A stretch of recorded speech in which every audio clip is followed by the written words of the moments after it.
Avec la boîte à faisceau, on envoie un faisceau incident vers une lentille semi-circulaire en plastique qui forme un rayon réfléchi, un pinceau réfléchi à l'arrière de celui-ci. Lorsque l'angle est de 0 degré par rapport à la normale, il n'y a aucune déviation de la lumière, que ce soit au premier changement entre l'air et le verre ou au deuxième entre le verre et l'air. Par contre, lorsque nous changeons l'angle d'incidence, toujours en envoyant le pinceau incident vers le centre de courbure, on remarque au premier changement de l'air au vert une déviation de la lumière qui va être déviée avec un angle plus proche par rapport à la normale.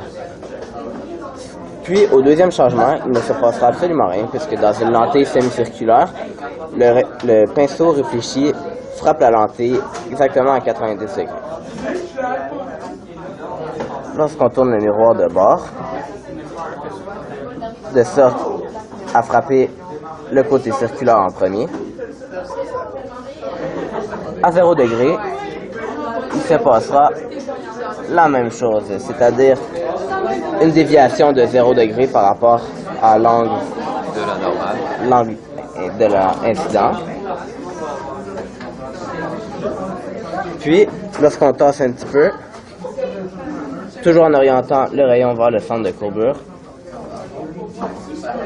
la lumière va être déviée, non pas au premier, mais au deuxième changement de la lumière,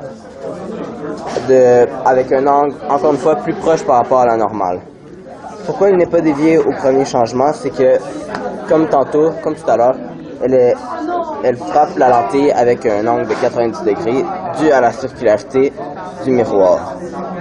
Toutefois, lorsqu'on envoie le rayon à un angle de plus de 45 degrés vers le centre de courbure, celui-ci est réfléchi par la surface plane du miroir au lieu d'être réfracté. Ceci est une relation totale interne. Oui, ça forme une réflexion totale interne. RTI.